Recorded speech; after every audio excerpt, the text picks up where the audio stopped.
Matthew 16. The Pharisees and Sadducees came to Jesus and tested him by asking him to show them a sign from heaven. He replied, "When evening comes, you say, 'It will be fair weather, for the sky is red,' and in the morning, 'Today it will be stormy, for the sky is red and overcast.' You know how to interpret the appearance of the sky, but you cannot interpret the signs of the times.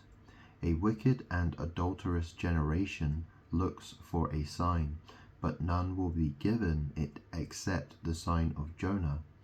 Jesus then left them and went away. When they went across the lake, the disciples forgot to take bread. "Be careful," Jesus said to them. "Be on your guard against the yeast of the Pharisees and Sadducees."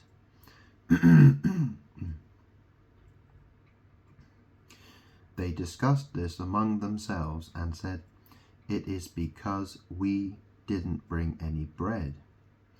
Aware of their discussion, Jesus asked, "You of little faith, why are you talking among yourselves about having no bread? Do you still not understand? Don't you remember the 5 loaves for the 5,000 and how many basketfuls you gathered?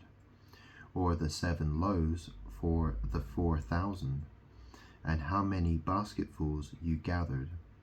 How is it you don't understand that I was not talking to you about bread?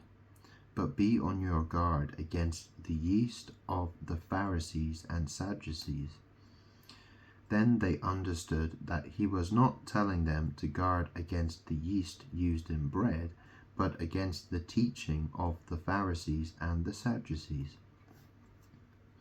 When Jesus came to the region of Caesarea Philippi, he asked his disciples, "Who do people say the Son of Man is?" They replied, "Some say John the Baptist, others say Elijah, and still others Jeremiah or one of the prophets." "But what about you?" he asked.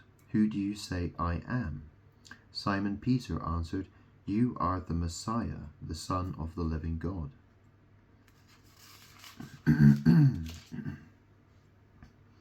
Jesus replied, "Blessed are you, Simon, son of Jonah, for this was not revealed to you by flesh and blood, but by my Father in heaven. And I tell you that you are Peter, and on this rock I will build my church, and the gates of Hades will not overcome it. I will give you the keys of the kingdom of heaven. Whatever you bind on earth will be bound in heaven, and whatever you loose on earth will be loosed in heaven." Then he ordered his disciples not to tell anyone that he was the Messiah.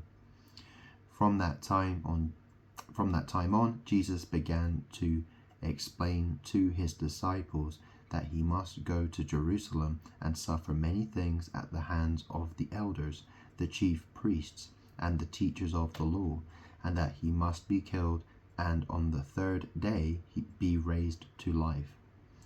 Peter took him aside and began to rebuke him. "Never, Lord," he said, "this shall never happen to you."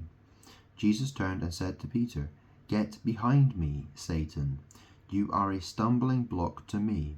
You do not have in mind the concerns of God, but merely human concerns." Then Jesus said to his disciples, "Whoever wants to be my disciple must deny themselves and take up their cross and follow me. For whoever wants to save their life will lose it, but whoever loses their life for me will find it. What good will it be for someone to gain the whole world, yet forfeit their soul? Or what can anyone give in exchange for their soul? For the Son of Man is going to come in his Father's glory with his angels, and then he will reward each person according to what they have done. Truly I tell you, some who are standing here will not taste death before they see the Son of Man coming in his kingdom."